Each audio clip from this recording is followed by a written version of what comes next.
Buenas noches, espectadores de Estado de Alarma, miembros y simpatizantes del Club de los Viernes, amigos del periodismo que no es complaciente con el poder, ni se dedica a dar masajes u otras cosas de índole carnal a los gobernantes. Para ser voceros y propagandistas del gobierno ya están todas las plazas cubiertas. Bienvenidos a Despierta España. La semana pasada estuvimos iniciando las informaciones sobre el Foro de Sao Paulo, la hoja de ruta que el socialismo siglo XXI tiene para los países de Latinoamérica y aquellos de Europa que se dejen. En el liberalismo, el individuo y su libertad están por encima de todo, incluso del Estado, cuando se convierte en despótico y coercitivo. En este neocomunismo son los colectivos los que tratan de subyugar al individuo, el derecho del colectivo por encima del de la persona. La masa, convenientemente colocada en packs, es más fácil de pastorear. Aquí el colectivo feminista, aquí los del clima, aquí los ofendiditos por alguna causa baladí, aquí los autodenominados del mundo de la cultura. En España esta semana hemos comprobado cómo una ministra, sin méritos conocidos y que es prácticamente analfabeta funcional, llevó con conocimiento y plena conciencia a miles de personas al matadero vírico, porque antepuso los intereses dogmáticos, la agenda ideológica, a la salud pública. Lo sabía, lo alentó y lo justificó. Y eso hizo que en Madrid se viviera una verdadera hecatombe, con un número de muertos doloroso, en exceso e inasumible. Es una consecuencia más de estas políticas. Las personas son como borregos a los que conducir de un sitio para otro en función de lo que marquen los lobbies de presión. En aquel momento, para la propaganda, tocaba salir a la calle a manifestarse por la igualdad de la mujer, mientras negaban investigaciones a menores prostituidas, rechazaban la prisión permanente revisable para asesinos y violadores no reinsertables y ocultaban asaltos sexuales según la nacionalidad o la etnia de los componentes de esas manadas. Esto es solo un ejemplo muy cercano de que las ideologías convertidas en dogmas sin fanatismo cuestan vidas. El sectarismo cuesta vidas. La ideología de género no protege a la mujer, solo busca proteger sus intereses económicos, que son abundantes y variados, y todo vale para ese fin, incluso destinar el dinero de asociaciones de mujeres maltratadas para talleres folclóricos y lucros varios. La democracia tal y como la conocemos puede estar en proceso de desaparición, cuando en el gobierno existen personas que abiertamente alaban y han alabado modelos totalitarios que reniegan del Estado de Derecho, persiguen las libertades individuales y tienen ideas utópicas de un Estado fuerte, a imagen y semejanza de los que buscaron infructuosamente el paraíso comunista. Esas ideas, inofensivas y solo se mantuvieran en el plano teórico, en manos de ignorantes que piensan que la propiedad estatal de los medios de producción y de comunicación es una buena idea, a pesar que ha salido siempre mal desde 1917, en manos de esa gente, como digo, se convierten en delirios criminales.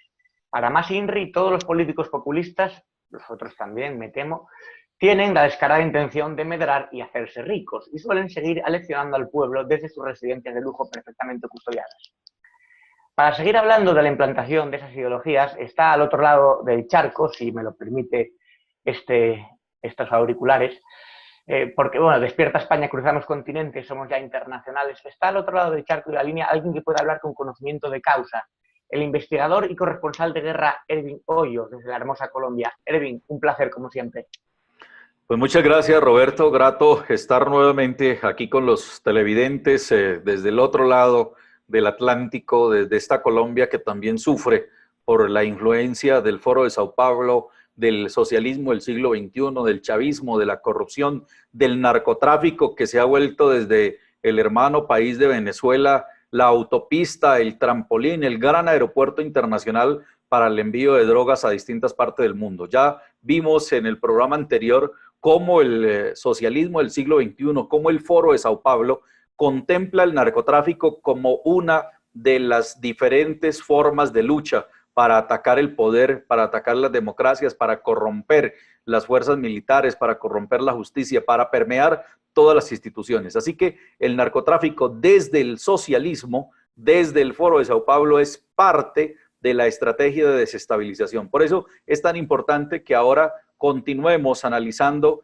este documento que les estuvimos mostrando la semana pasada y que es el documento que nos pone en conocimiento de la ruta, el plan estratégico del Foro de Sao Paulo para la toma del poder. Habíamos visto cómo utilizan las movilizaciones para la desestabilización, cómo después de llegar al poder quieren someter al poder ejecutivo y legislativo y judicial a un solo poder, modificar la Constitución para manejar la plata, impulsar la equidad de género para desestabilizar, utilizar las religiones para formar sectas, para formar grupos de milicias, impulsar sectas también para desacreditar, el control de los medios masivos de comunicación, la agenda progresista que busca imponer el aborto financiado por el Estado, el consumo de drogas como parte del desarrollo de la personalidad, la relatividad de los valores donde todo lo malo lo vuelven bueno y lo bueno se convierte en malo, los proyectos que son símbolo nacional, que hablábamos que en España buscaron, por ejemplo, la movilización o la extracción de los restos del general Franco para convertirlo, esa acción, en un gran símbolo nacional, la reforma de la educación para convertir la educación en adoctrinamiento de los menores, expandir ejércitos de civiles para atacar a quienes se opongan y para intimidar a la población civil. Y luego llegamos a la etapa 2 del Foro de Sao Paulo, que ya es el control de masas y de población, en donde empiezan a controlar mediante los mismos partidos toda la sociedad, crean partidos paralelos, se hacen ver como que son independientes, eso es el paralelismo, lo que se llama el paralelismo, actuar de manera independiente y luego unirse al final, reforzar la lucha de los pobres utilizándolo como una forma de la convocatoria de masas, control del internet, creación de milicias populares, que ahí quedamos en este punto, en donde exactamente, en donde se crean grupos armados de choque, grupos que van a realizar acciones selectivas, esto es muy importante, acciones selectivas. Esto en Venezuela, las acciones selectivas son asesinatos de políticos y de opositores, estructuras paramilitares que puedan evadir los derechos humanos, que puedan actuar disuasivamente de manera selectiva y así evitar vincular agentes legítimos del Estado y miembros de la fuerza pública. En este punto quedamos en el programa anterior. Ervin, en España, desde miembros del gobierno del partido de Podemos, de corte chavista, han dicho que la oposición busca dar un golpe de Estado. Esto lo hemos visto mucho en Venezuela, que acusaban a la oposición de golpistas para luego justificar acciones contra ellos. Están siguiendo el mismo modelo. El Foro de Sao Paulo acusa a la oposición de querer desestabilizar y ellos son los que desestabilizan. El Foro de Sao Paulo acusa a todos los sectores políticos de corrupción, acusa a los empresarios de corrupción política y de corrupción económica, pero esas son las banderas que los llevan a ellos al poder. ¿Por qué? Porque esa es una doctrina, una dialéctica que la gente de la base, que la gente del común, que la gente que no es estructurada mentalmente, que no conoce para dónde van ellos, les copian estas ideas, les gustan estas ideas y se vuelven adeptos de ellos porque ellos sienten que ahora sí el socialismo va a acabar con la corrupción. Y resulta que es que utilizan el lenguaje de la corrupción, el lenguaje de los pobres, usan todas estas estratagemas para que la gente les apoye. Eso hace que ganen muchísimos adeptos en las clases medias y bajas. Y esos son los que los llevan al poder. Cuando los llevan al poder, se olvidan de esos pobres, se olvidan de esas clases bajas y de una se concentran en la manipulación del poder totalitario como uno de los principios de las bases del socialismo.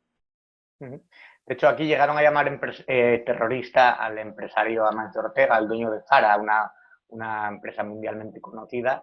Lo calificaban de terrorista y sin embargo a los verdaderos terroristas, claro, como pueden ser los del ETA, compadreaban con ellos. Es todo un viciado del lenguaje, utilizan los términos que ya copiaba Chávez, ¿no? De casta, de los de arriba contra los de abajo, del pueblo, de los ricos. Siempre es el lenguaje, como has dicho, para gente estructurada poco mentalmente, pero que cuela y que tiene relativo éxito. Claro, gusta muchísimo. Mire, justamente el enfrentamiento de clases es uno de los principios de base ideológica del socialismo del siglo XXI, del socialismo que antes era el comunismo de base, pero que ahora mediante una línea ideológica se lograron camuflar, ponerle una pinta distinta, una forma distinta para llegarle a las juventudes. Mire este punto quinto que es muy importante y tiene que ver con lo que ha pasado en España. ¿Qué van a hacer? Van a hacer la georreferenciación y perfilamiento de empresarios, líderes, activistas, periodistas, blogueros y todos los que no sean afines al partido para que se vayan marginando de financiar y apoyar a la oposición hasta que se vayan del país. Por lo menos aquí están planeando hasta esta fase que ellos se vayan del país. Luego nos vamos a dar cuenta en la fase 3 que a los que no se van del país los encarcelan y ya les hacen la persecución física como lo han hecho en Venezuela perseguir a todos los opositores políticos. Este es uno de los puntos, el punto quinto de la segunda fase del plan global para la toma del poder del Foro de Sao Paulo. Hay una marginación evidente hacia todos los opinadores distintos, incluso se trata de deslegitimar a los periodistas no afines, se les busca algún tipo de polémica, se les dice que han copiado, que tienen condenas siendo mentiras, se les utiliza de alguna forma para desprestigiar. Y eso que está ocurriendo es el primer paso, yo creo, porque además, por ejemplo, en el partido Podemos no creen en los medios de comunicación en manos privadas, tiene que estar todo controlado por el Estado, y en este caso por ellos, y todo el que se salga de ahí corre peligro, es básicamente un disidente, y tratan a los disidentes como ya sabemos que los tratan en los países de corte populista en América Latina. Mire, el punto 6, este es el punto 6 del plan estratégico para la toma del poder global del Foro de Sao Paulo. Vincular a líderes de todas las líneas políticas del partido, vincular a los líderes del partido y sembrarlos en las estructuras del gobierno, creando nuevos cargos que actúen en paralelo. Vuelve y aparece el paralelismo, que actúen en paralelo hasta lograr el copamiento de cargos estratégicos y así sacar a los funcionarios que son vistos como afines a la oposición o al gobierno. ¿Qué ocurre? Esto seguramente ya está pasando en España, que a los funcionarios que venían del gobierno anterior le pusieron funcionarios en paralelo y esos funcionarios ya no están, ya fueron suplantados por funcionarios que son leales y fieles al partido. Claro, ha pasado completamente, incluso dentro del propio gobierno. Pablo Iglesias sabía de la importancia que era estar dentro del Consejo de Ministros. Él ha pedido siempre los ministerios que tenían más control, el CNI, pedía siempre cosas relacionadas con el control del Estado. Consiguió colocar a sus miembros más fieles a él dentro del gabinete también, la ministra de Trabajo, a su propia pareja le dio un ministerio, el Ministerio de Igualdad, con unas consecuencias catastróficas. Y ha ido colocando, por supuesto, en puestos de confianza a sus personas cercanas y en puestos de poder también. Bueno, pues mire, el punto 7 es complementario al punto 6. Si el punto 6 era poner funcionarios en cargos estratégicos, el punto 7 es crear estructuras paralelas dentro de los entes de control, o sea, las procuradurías, las contralorías, dentro de los entes de control del Estado, crear estructuras paralelas dentro de los entes de control que sigan los lineamientos del partido para controlar a los gobernadores y alcaldes de todas las regiones hasta volverlos o convertirlos en personas afines al partido. O sea, les ponen gente que son estructuras paralelas de las procuradurías que los persigan, que les armen investigaciones, que les intimiden, y como es una pura acción de intimidación, pues efectivamente los terminan convirtiendo de su lado, poniéndolos de su lado. Esto es en la fase 2. Ojo que en la fase 2 ellos todavía no tienen el poder total del Estado, por eso hacen esto. En la fase 3 ya tienen el poder total del Estado, ya no lo necesitan. Y me llama la atención el punto 8 que estoy leyendo aquí, lo del delito de odio, porque en España cualquier pensamiento o expresión que tú utilices para ir en contra del gobierno te pueden calificar y te pueden censurar como que estás promoviendo el odio, cuando a lo mejor estás vertiendo una crítica constructiva. O sea, aquí tiene una crítica bien estructurada, no constructiva, pero una crítica normal y corriente hacia un miembro del gobierno o de un partido, y te dicen que, bueno, te lo censuran hasta de redes. Miren esto, implementación y reglamentación del delito de odio e incitación al genocidio. Esto es absolutamente grave, porque una persona que opine por redes sociales, que opine por un Facebook, que opine por cualquier plataforma, su concepto de pensamiento y que diga que este gobierno socialista de España no le conviene a España porque va a llevar a España a la hecatombe y que haga unos señalamientos concretos, le pueden meter el delito de odio e incitación al genocidio. Están diciendo, se victimizan y están diciendo que está promoviendo un genocidio. Esto nos lo metieron en la Constitución Política de Colombia después de los diálogos de paz de La Habana, y el gestor de esto es el señor Enrique Santiago. Enrique Santiago fue el asesor jurídico de las FARC. Entonces resulta que acá en Colombia tampoco podemos nosotros opinar, porque si no nos meten el delito de odio. Miren, implementar y reglamentar el delito de odio e incitación al genocidio como método efectivo para controlar la opinión adversa al partido, control de licencias para los medios de comunicación certificados por el partido, imposición de penas efectivas a quienes cometan el delito de odio contra el partido, contra el movimiento revolucionario y contra el Estado. O sea, el delito de odio, opinar, esto es para controlar la opinión pública, para controlar los periodistas, para controlar los medios, para controlar cualquier concepto que a ellos no les guste, le van a meter el delito de odio e incitación al genocidio. Aquí pasó una cosa muy curiosa en la región española de Andalucía, que estuvo 40 años, casi 40 años gobernada por el socialismo, por un socialismo corrupto, que incluso utilizaba el dinero de parados para hacer uso de la prostitución y de drogas.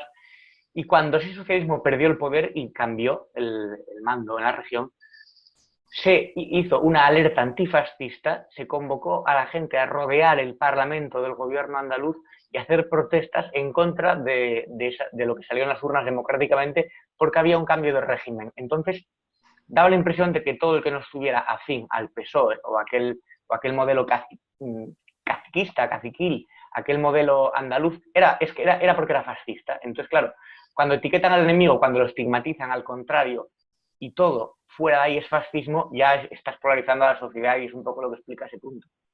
Efectivamente. Luego, mecanismos de control y trazabilidad del dinero vía tecnología. Esta es otra estrategia y es que cada persona debe estar monitoreada, todos los movimientos económicos, el origen, el destino, a quién le pagó. Esto es un control de moneda que hace que ellos puedan manejar de dónde y hacia dónde va el dinero. Esto es para evitar que los comerciantes, los empresarios ayuden o financien movimientos de oposición, medios de oposición que le paguen o que le den ayudas económicas a quienes le están haciendo oposición al Partido Revolucionario. Control de bancos, control de divisas y control de cambio. Esto lo hizo Chávez en Venezuela y lo ha hecho Maduro allá. No se puede tener una tarjeta de crédito de más de $100, antes eran 500, ahora los cupos son de $100. Imagínense, una tarjeta de crédito que el máximo cupo son $500 máximo, y si no las comunes son de $100, eso no sirve para nada.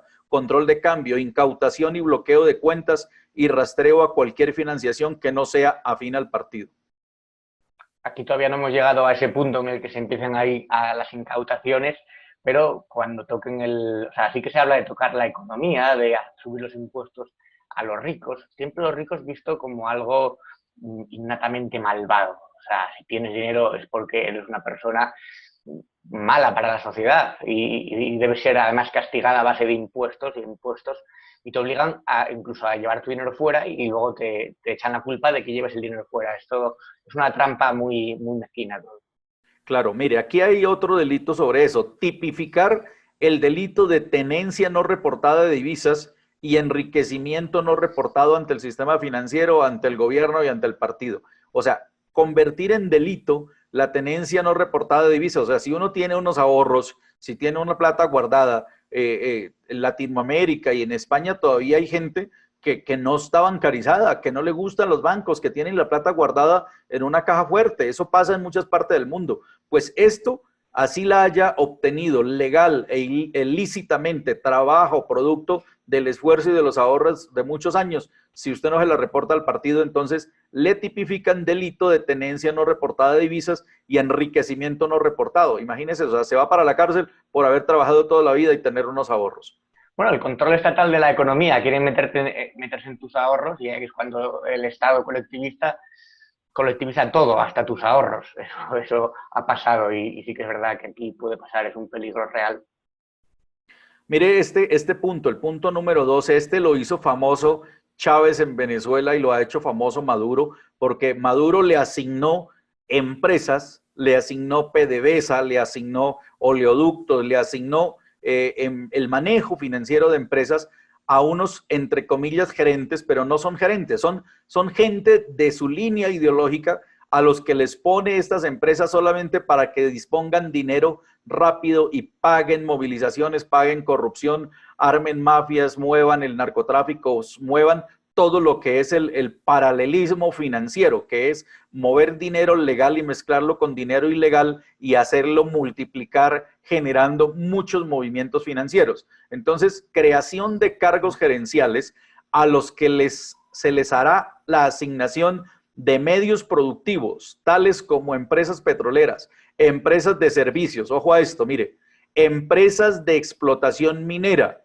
Les asignan a estos cuadros ideológicos del socialismo, les asignan las empresas para que las manejen. Entonces, por ejemplo, Diosdado Cabello, que es un narcotraficante ya ha solicitado una extradición, como lo dimos en exclusiva en este programa, pues tiene empresas del Estado. Lo mismo Vladimir Padrino, lo mismo todos estos mafiosos narcotraficantes tienen empresas asignadas. Entonces, por ejemplo, asignan empresas de explotación minera. Mire esto, les asignan minas, como Venezuela está llena de minas de coltán, minas de oro. Entonces el régimen le dice, venga, usted que es amigo del régimen, le damos una mina de oro, saque oro de allá y eso es suyo y apoye el movimiento. Les asignan oleoductos y les asignan demás empresas de infraestructura a figuras representativas del partido y a líderes del movimiento revolucionario de injerencia nacional e internacional. Aquí en Venezuela tienen empresas gestores del socialismo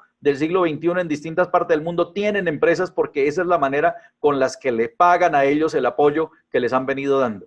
Bueno, eso de pagar apoyos a los amigos a mí me recuerda que se comenta mucho, bueno, Zapatero hizo de intermediario con Chávez, muy amigo de Maduro, está siempre en Venezuela haciendo, bueno, las cosas de Zapatero, que es enredar básicamente, y no se sabe cómo le han pagado porque se dice, bueno, Zapatero, ¿a cambio de qué está haciendo todo eso? Y eso es lo que en España tenemos la duda.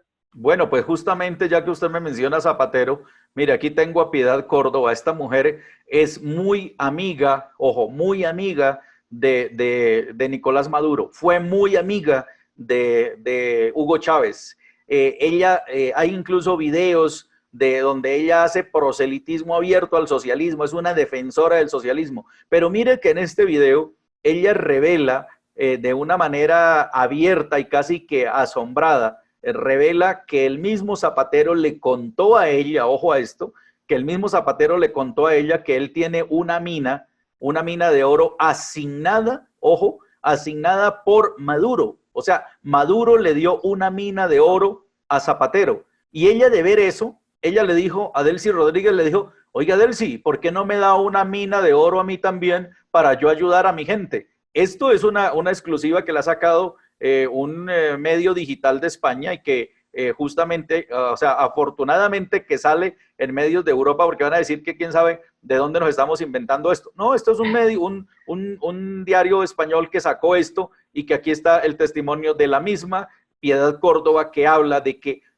escúchenlo muy bien, que Maduro le dio una mina de oro a Zapatero y se lo dijo el mismo Zapatero a ella en su propia cara. O sea que aquí las autoridades, bueno, ya no las españolas porque están en manos de ellos, aquí se podrán ver delitos transnacionales porque, ojo, la explotación ilícita de oro va combinada con narcotráfico y con muchos otros delitos transnacionales que son los que potencializan el movimiento revolucionario, así lo tienen ellos diseñado. Escuchemos a Piedad Córdoba. Los tipos más cercanos a Chávez, me fui a ver el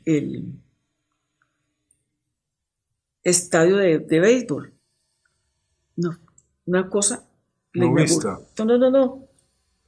Uno queda loco, pero loco. Y yo le digo, pero gobiernan ustedes cómo están haciendo. Y con esas cifras de inflación, es que hay como que yo no la sé, realidad la verdad de allá, formal es una cosa, pero la otra. cotidianidad parecería indicar otra. Y le decía yo, pero ustedes cómo hacen, es que yo no logro entender. Así, no. Se lo dije a Rodríguez Zapatero, yo no entiendo esto. Y me dijo, a todos nosotros nos dieron una mina de oro. Nosotros explotamos y lo que no nos llega por lo nacional, nos llega por acá. Y yo le dije, ¿cómo así? Me dijo, sí, claro. Por ejemplo, acabamos de comprar implementos para minería en China y estamos explotando. ¿Y cómo le está yendo? Bien, porque todo el mundo quiere el oro de aquí. Claro. Es que hoy en día, en este mundo globalizado, etcétera, donde ya hay una pluralidad de poderes, ya es imposible cerrar un país y ahogarlo. Usted me aprieta por acá y yo me salgo por allá. Sí. Pues que nadie se va a dejar morir ahí de pie. Te lo digo yo. Yo al principio yo me moría como del miedo. Me llaman, yo no me meto en eso. Ahorita que me está llamando todo el mundo, ¿cómo hacemos para venderles ganado? ¿Cómo hacemos para vender pollos? ¿Cómo hacemos? Acordate a Genaro Pérez vendiendo leche colante. Claro, yo hablé con él. Una cosa es una cosa y otra cosa es otra cosa. Yo le ayudé. Sí, entonces, ese fue muy consecuente. Sí, yo me pongo a pensar, entonces, la pobre gente de nosotros que sabe cultivar, que sabe producir, yo pongo la cara.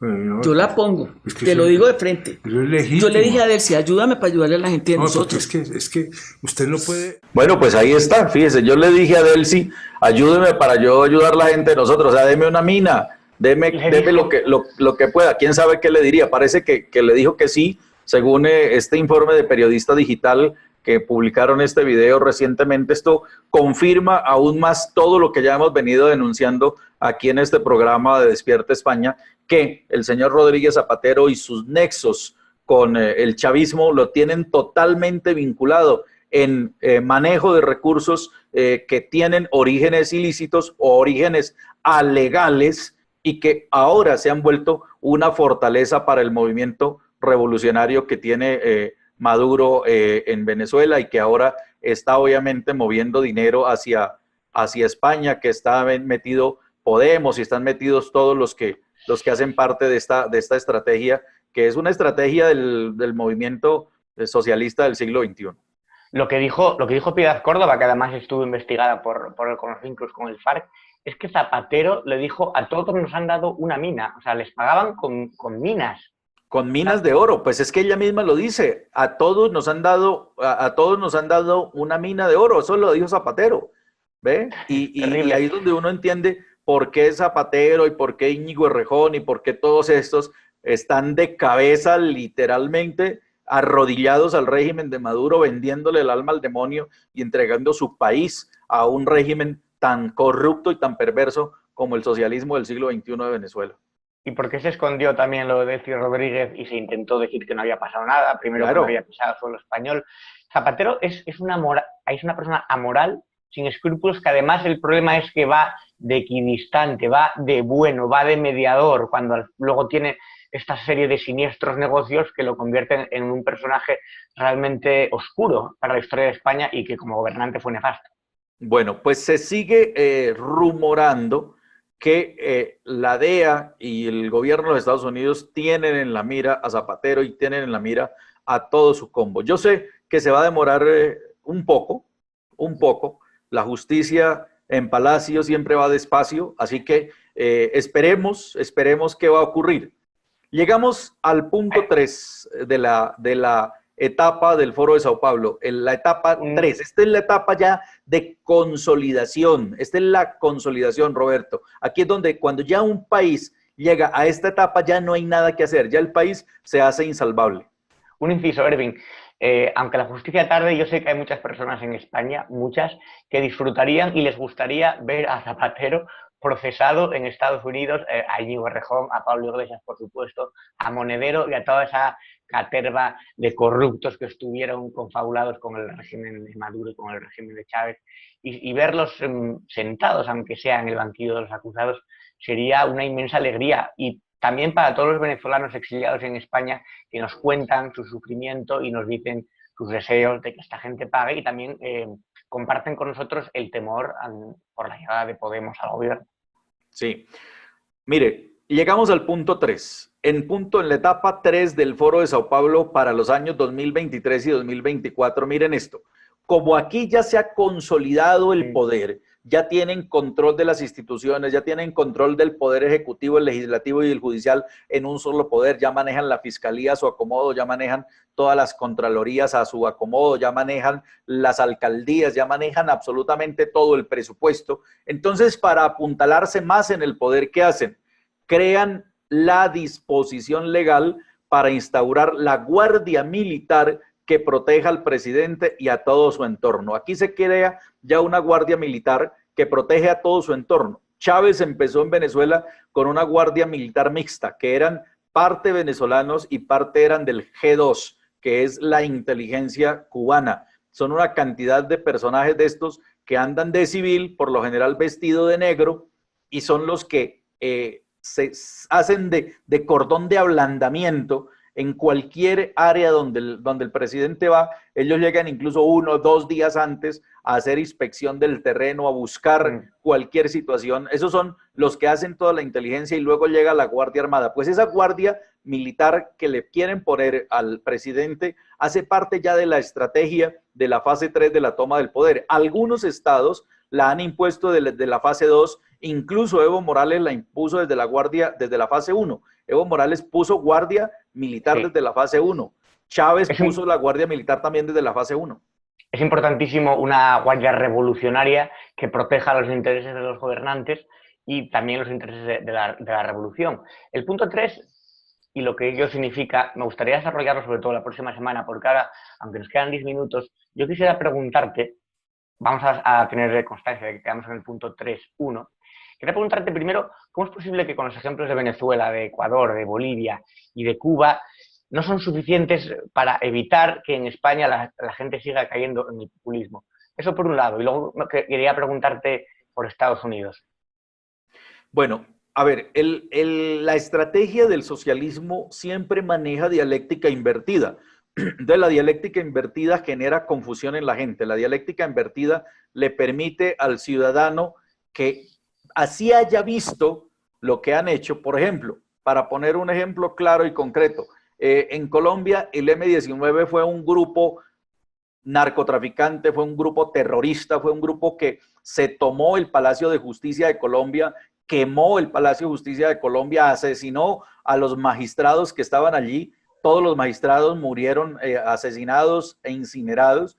Y hoy, años después, uno de los integrantes de ese grupo es uno de los postulados a la presidencia de la República y es con todo el descaro del mundo, se ufana de hablar de derechos humanos, de hablar de los pobres, de hablar de las víctimas. O sea, tienen el descaro absoluto y total de convertir un hecho criminal como ese y un hecho terrorista como ese en algo casi que victorioso. Volvemos a la técnica de la imposición de los símbolos nacionales. O sea, los actos criminales los convierten en símbolos nacionales. Y eso le llega mucho a la juventud, le llega a las nuevas generaciones, les lavan el cerebro a través de los colegios, de las escuelas, de las universidades, y ellos terminan, la juventud, justificando estos hechos crueles, les invierten el pensamiento y volvemos a ese punto de la fase 2 en donde lo malo lo hacen bueno y todo lo criminal lo justifican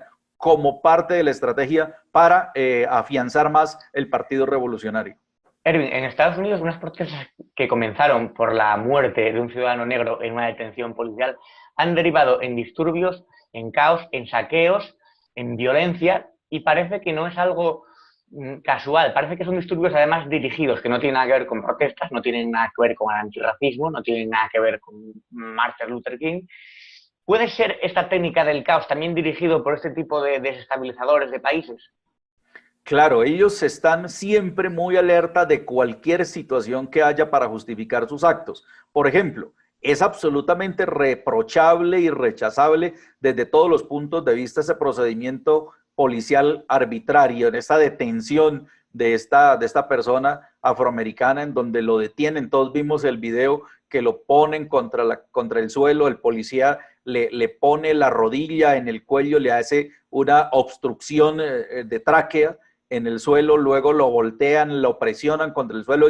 La detención fue brutal, o sea, eso es absolutamente rechazable. Cojan a ese policía y llévenlo a juicio y condénenlo, eso es lo que hay que hacer, y eso lo hicieron, está detenido sí. Y va a ser procesado. Pero ¿qué ocurre? Que los que están en la fase de impulsar la desestabilización quieren crear lo que hablamos de los símbolos nacionales, y entonces han promovido una gran horda de ataques contra establecimientos públicos. ¿Qué tienen que ver los restaurantes, los centros comerciales? ¿Qué tiene que ver el metro? No tiene nada que ver con eso, pero inmediatamente acuden al caos y a la destrucción y luego se van en una masa muy fuerte hacia la Casa Blanca y logran rodear la Casa Blanca tanto que por razones de seguridad tuvieron que cortar la energía de la Casa Blanca, mover al presidente Donald Trump y bajarlo al búnker de seguridad para poder darle control a esto, mover inmediatamente las unidades antimotines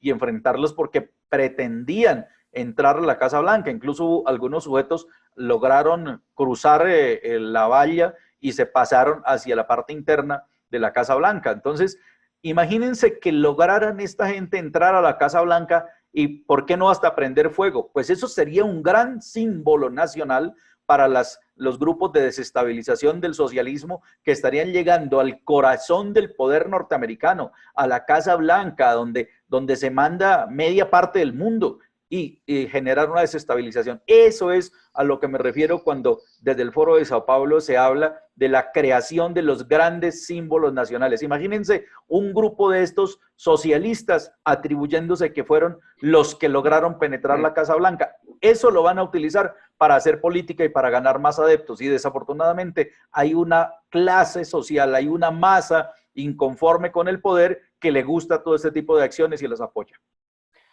Aquí tenemos la amenaza constante de los disturbios de que, por ejemplo, el vicepresidente arengue las calles para causar inconvenientes.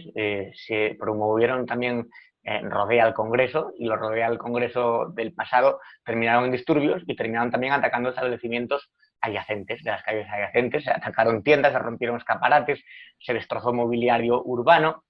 Yo tengo la impresión, y yo sé que a lo mejor tú también la compartes, de que si las cosas no salen como le gustaría al presidente, o sea, al vicepresidente Iglesias, ahora con toda la polémica de Irene Montero, del COVID y de las muertes, él podría de alguna manera buscar una justificación para volver a sacar a las huestes a la calle y crear disturbios y problemas de orden público. Mire, hay una estrategia sobre todo esto, y hay que entender que aquí hay una lucha entre un sector ideológico y otro sector ideológico. Ese sector ideológico de la izquierda tiene tres grupos: una izquierda moderada, una izquierda ideológica y una izquierda que son grupos de choque, o son los grupos que están financiados para generar destrozos y movilización violenta.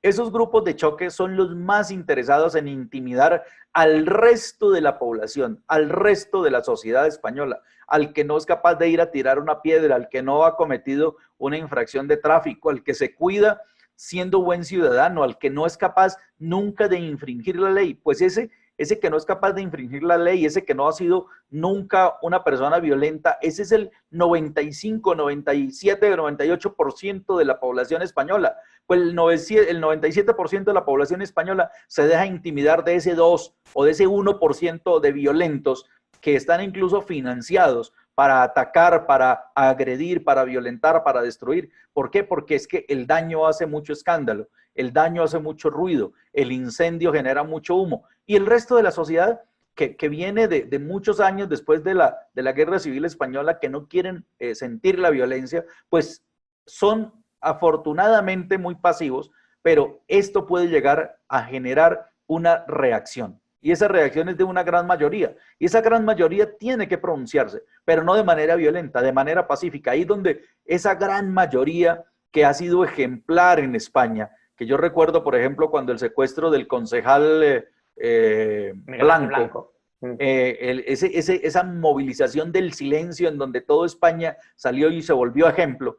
A eso va a tener que volver España, a hacerse sentir de manera pacífica y de manera contundente, porque de lo contrario, esta horda de violentos, que no pueden ser más del 2% de la población, van a intimidar el resto de la gente buena de la sociedad. Y esos están financiados, están pagados con plata del narcotráfico, con plata de las mafias, con plata del oro ilegal, oro de sangre, porque ese oro sale de unas minas en donde esclavizan y en donde dominan a la gente, y al que no se comporta, al que no trabaja como ellos quieren, al que no cumple los horarios, lo asesinan. Ese es oro de sangre, igual que los diamantes de sangre de Tanzania, de Kenia, de Somalia y de todos estos países de allá, de toda esta zona del África en donde salen diamantes de sangre. Pues de Venezuela sale oro de sangre. Allá no hay oro verde, allá no hay oro legalmente establecido, es oro de sangre. Y ahí en ese oro de sangre está metido uno de los expresidentes de España, un líder que está vinculado directamente con el socialismo, con el chavismo, y que es el que tanto daño le está haciendo en este momento al país.